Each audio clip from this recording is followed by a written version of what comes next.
네, 김정근 기자, 헌법학자 황도수 교수와 조금 더 이어가 보겠습니다. 먼저 김 기자, 전례에 비춰보면 상당히 오래 걸린 겁니다. 선고까지. 왜 그렇게 늦어졌다고 봐야 돼요? 네, 선고일 확정까지 재판관 의견 합치가 쉽지 않았다 이렇게 봐야 할 것 같습니다. 윤석열 대통령 탄핵 심판은 역대 대통령 탄핵 심판 중 최장기간 심리가 이루어졌는데요.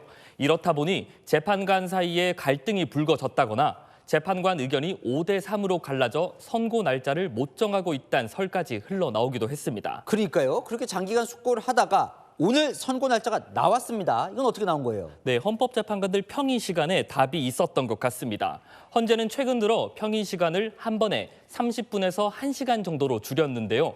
이게 이견이 커서 평의가 큰 의미가 없어서 아니냐 이런 해석이 나왔는데 실제로는 결론을 놓고 토론하는 절차는 지난주 사실상 마무리됐고요. 어제와 오늘은 재판관들 의견을 확인하고 선고일을 지정하는 최종 논의가 진행된 걸로 보입니다.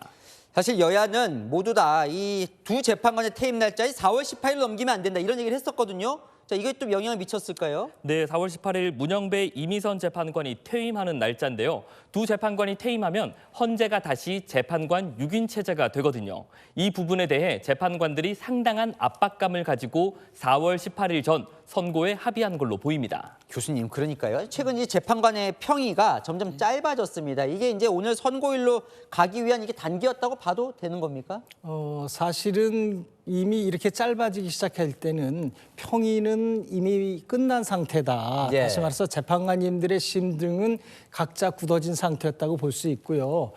다만 이 대통령 탄핵이라는 제도 자체가 내전을 평화롭게 종식시키는 과정이거든요. 예. 그런 의미에서 볼 때 지금 정치적 상황이 굉장히 의외로다가 좀 진폭이 심하지 않았겠어요? 예. 그런 의미에서 볼 때 헌법재판소로서는 시기를 고를 수밖에 없었고 그 예. 과정에서 중간에 감사원장, 검사의 어떤 탄핵에 대한 결론을 내고 그렇죠. 한덕수 총리에 대한 어떤 그 탄핵에 대해서 기각하는 결정한다든지 이런 등등의 과정이 있었던 것도 예. 아마 이런 과정 그런 어떤 그 정도의 간단한 평의로 이어지지 않았겠나 이렇게 생각됩니다. 그래요. 김정호 기자.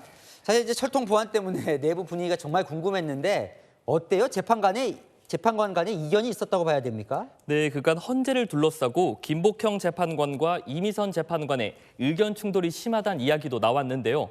하지만 헌재 내부 기류를 취재해 보니까요. 실제로 평의를 주도한 건 김영두, 정영식 재판관이었던 걸로 파악됐습니다.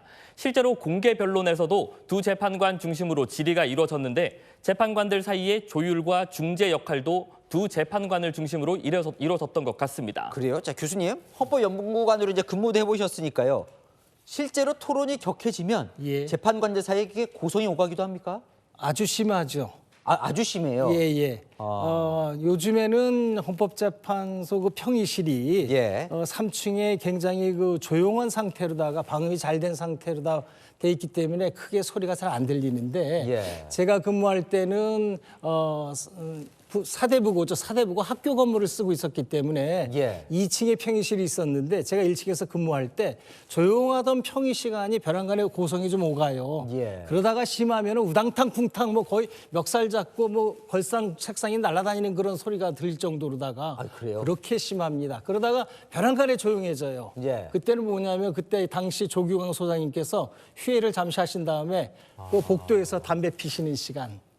그렇습니다. 그 정도로 치열하군요. 아주 치열합니다. 그러면 그 안에는 재판관들만 있는 거예요? 아니면 다른 사람들도 있습니까? 다른 사람. 저도 연구관으로서 그 평의에 참석한 거는 10년 동안에 한 번 정도 불러서 이거 예. 뭐냐고 한번 여쭐 때 그때 한번 들어가 봤습니다. 안에는 재판관만 있고요. 예, 그렇습니다. 그렇군요. 자, 마지막 질문입니다. 이제 오늘 선고일이 결정이 됐습니다. 최종 결정권은 누구에게 있는 겁니까? 네, 일반 탄핵 사건은 헌재 소장이 재판장을 맡아 선고 기일을 정합니다.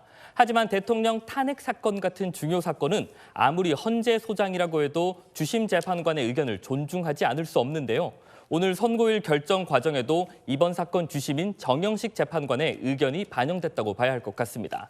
네, 잘 들었습니다. 지금까지 아는 기자 김정근 기자, 황도수 교수와 살펴봤습니다. 나와주셔서 감사합니다.